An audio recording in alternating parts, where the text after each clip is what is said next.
Bonsoir Michel Barnier. Bonsoir Monsieur Boulot et bonsoir aux téléspectateurs de TF1. Merci d'avoir accepté notre invitation. Vous avez quitté Matignon il y a 6 mois. Votre parole est libre, ça se voit. Ça se lit dans ce livre, vous faites quelques confidences.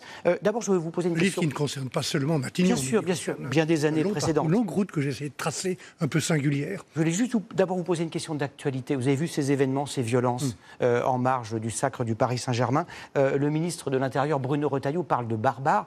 Qu'est-ce qu'il faudrait aujourd'hui pour que l'État soit simplement respecté? D'abord, samedi, c'était un formidable match autour d'une grande équipe.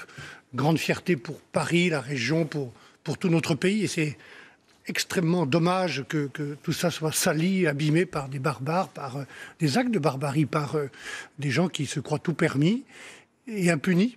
Donc, qu'est-ce qu'il faut faire? Il faut donner au ministre de l'Intérieur, au ministre de la Justice, les moyens dont ils ont besoin, saluer le travail des forces de l'ordre et faire en sorte que toute personne qui porte atteinte à un homme ou une femme qui est détenteur de l'autorité publique, ça c'est un gendarme, un policier, un élu, un enseignant, un pompier, sa place c'est en prison immédiatement. Donc des peines immédiates, une comparution immédiate et des peines courtes, et quand ce sont des mineurs, qu'on aille chercher les parents. Autre question d'actualité, votre successeur François Bayrou, il fait comme vous, il essaie de faire passer un budget difficilement pour 2026. Il envisage très sérieusement la piste de la TVA sociale. Est-ce que c'est la bonne piste ? La dette, elle est toujours là. Et tous les efforts qu'on ne fait pas aujourd'hui, ce sont des efforts plus graves et plus chers demain. Je pense que les renoncements d'aujourd'hui, d'ailleurs, seraient des sacrifices pour demain. La TVA sociale, on en parle, il faut bien comprendre de quoi il s'agit. Quelque part, c'est un impôt de plus. Moi, je crois que les Français en ont ras-le-bol des impôts. Il y en a trop.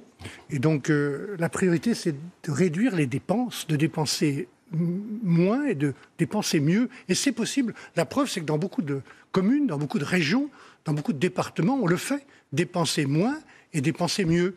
Et ce discours-là, vous l'avez tenu à François Bayrou, vous l'avez appelé, il vous a appelé, il vous a demandé des conseils? Mais je le vois régulièrement, je le lui ai dit en partant, quand je voulais passer le relais, en lui souhaitant bon courage dans une assemblée qui est impossible en raison du régime des partis et d'hommes politiques à droite, à gauche, à l'extrême droite, à l'extrême gauche qui ne sont pas à la hauteur.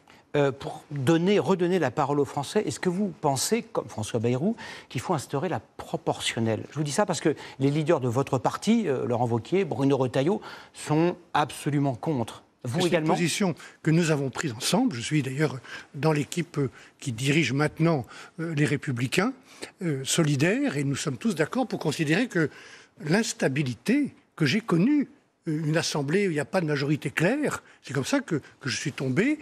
L'instabilité serait définitive avec la proportionnelle. Et on a besoin de stabilité pour que le pays ait confiance, que les investisseurs investissent, les entreprises, pour développer l'influence de notre pays.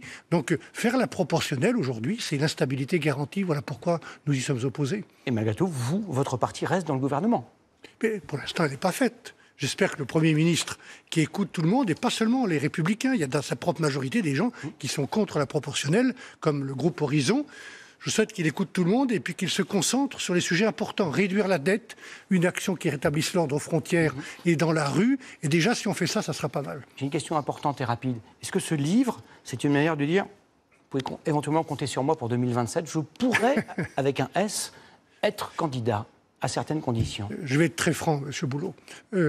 D'abord, il y a une chose dont la France ne manque pas en ce moment, c'est des candidats au présidentiel, hein, si je vais dire.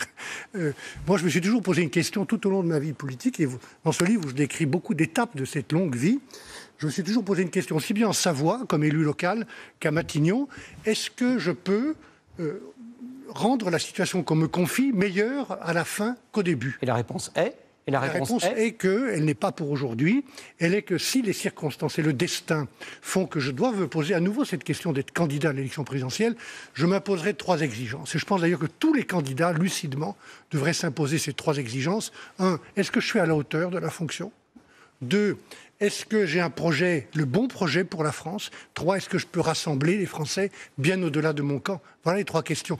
J'y répondrai, M. Boulot, aussi franchement que j'ai écrit ce livre. Merci, on vous réinvitera. Merci beaucoup, Michel Barnier, d'avoir répondu à nos questions.